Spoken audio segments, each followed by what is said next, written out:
Mesdames et Messieurs, Monsieur le Professeur, même si certains de nos collègues se sont risqués à écrire des romans, parfois sous des pseudonymes, vous êtes, sauf erreur de ma part, le premier à entrer au Collège de France comme romancier avéré et à ce seul titre.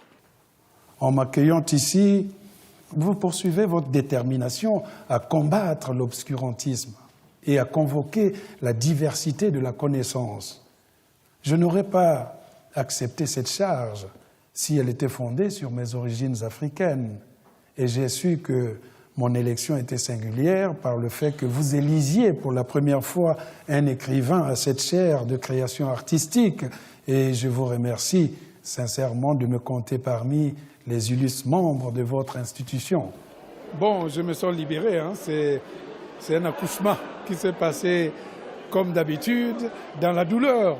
C'est dur de préparer une leçon inaugurale du Collège de France. Ça demande de relire beaucoup de livres, d'avoir un sens de résumé pour aller à l'essentiel. En tout cas, globalement, je vois que les gens disent qu'ils étaient intéressés. C'est ce qui est important. Qui suis-je au fond?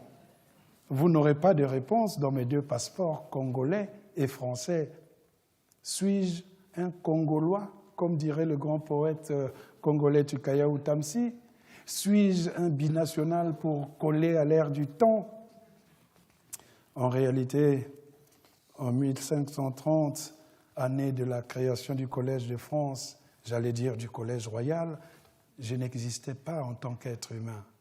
J'étais encore un captif. Et en Sénégambie, par exemple, un cheval valait de 6 à 8 esclaves noirs.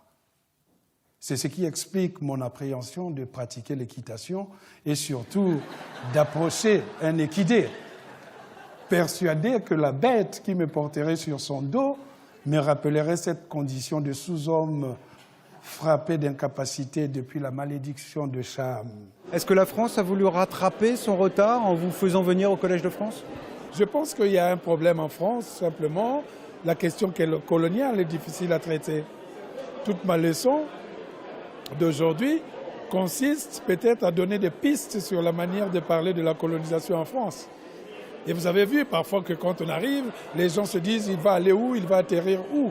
Donc de temps en temps, il faut à la fois montrer du doigt, mais aussi avoir le côté rassembleur. Je parle de la colonisation de la manière la plus libre et indépendante parce que je ne l'ai pas vécue, mais parce que j'ai subi les conséquences vécues par mes parents. Mais ce mythe de Cham, revisité selon les époques et les circonstances, a nourri en grande partie un certain racisme à mon égard et a servi de feuille de route à l'esclavage des Noirs dans ses dimensions transatlantiques et arabo-africaines. En même temps, de près ou de loin, il m'a sans doute inoculé la passion des mots, le désir de conter, de raconter et de prendre la parole. Vous avez déploré dans les médias français l'absence des autorités congolaises. Quelques mots pour vos compatriotes? Bon, mais pour les compatriotes congolais, je dirais que c'est la culture qui devrait nous sauver. Et une fois de plus, le Congo a brillé par son absence. Bien sûr, on va nous dire que le Congo est en train de faire des élections. Mais pour rire, je peux dire que moi aussi j'ai été élu. Donc c'est ici qu'il faut venir faire aussi la présence. Et un ministre de la Culture, qu'est-ce qu'il a à faire des élections? Ce n'est pas lui qu'on élit. Que ce ministre vienne ici, que je lui dise comment on fait la politique culturelle. Donc voilà, je suis déçu. En un mot, je suis fier et heureux